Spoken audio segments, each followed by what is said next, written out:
अब देखिए, एक देश एक चुनाव तो ऑलरेडी जेपीसी के पास है, इस पर चर्चा चल रही है, लेकिन एक देश और सभी के लिए कानून भी एक, इस पर अब तैयारी हो रही है।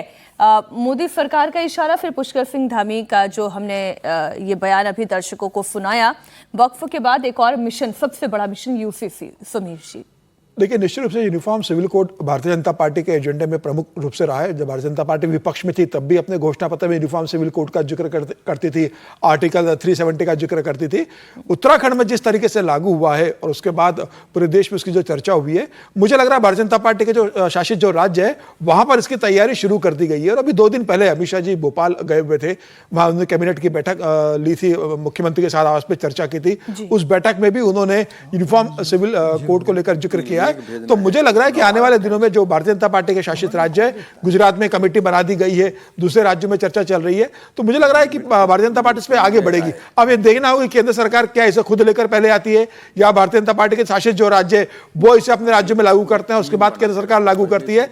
भारतीय जनता पार्टी के एजेंडे में है, लेकिन मुझे लगता है कि एक देश एक चुनाव जो है वह प्रधानमंत्री नरेंद्र मोदी की प्राथमिकता पे पहले है और मुझे लगता है कि 2029 में उसे लागू करने की कोशिश करेंगे, क्योंकि जिस तरीके से एक देश एक कानून को लेकर 7 सदस्यीय कमेटी रामनाथ कोविंद जो पूर्व राष्ट्रपति थे उनकी अध्यक्षता में बना दी गई थी, उसके बाद रिपोर्ट सौंप दी गई है। कह रहे हैं कि फिलहाल वन नेशन वन इलेक्शन पर ही बिल्कुल ये सबसे बड़ा एजेंडा है, लेकिन नेक्स्ट एजेंडा इसका यही है, यूसीसी ही है। विजय जी, क्योंकि वरना फिर ये बयान क्यों आता? नहीं, बयान की बात नहीं, 2 महत्वपूर्ण काम हुए अभी जी यूसीसी को लेकर, यूनिफॉर्म सिविल कोड को लेकर।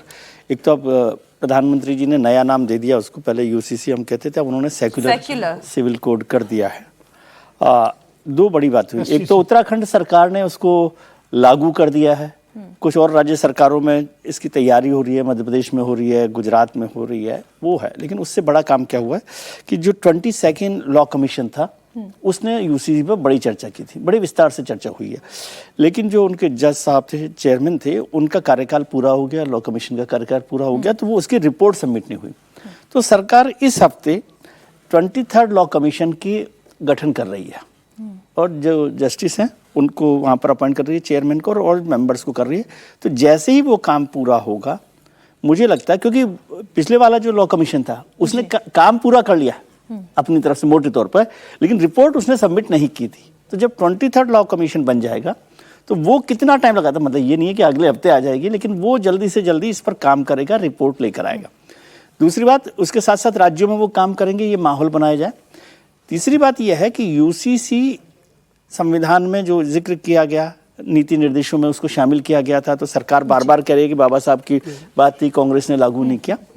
और जो एक देश एक चुनाव है ना, वो बहुत कॉम्प्लिकेटेड इशू है, आप उसको आसान मत समझिए। लग रहा है यूसीसी से ज्यादा हाँ, इसीलिए लग रहा है वो यूसीसी से ज्यादा कॉम्प्लिकेटेड है।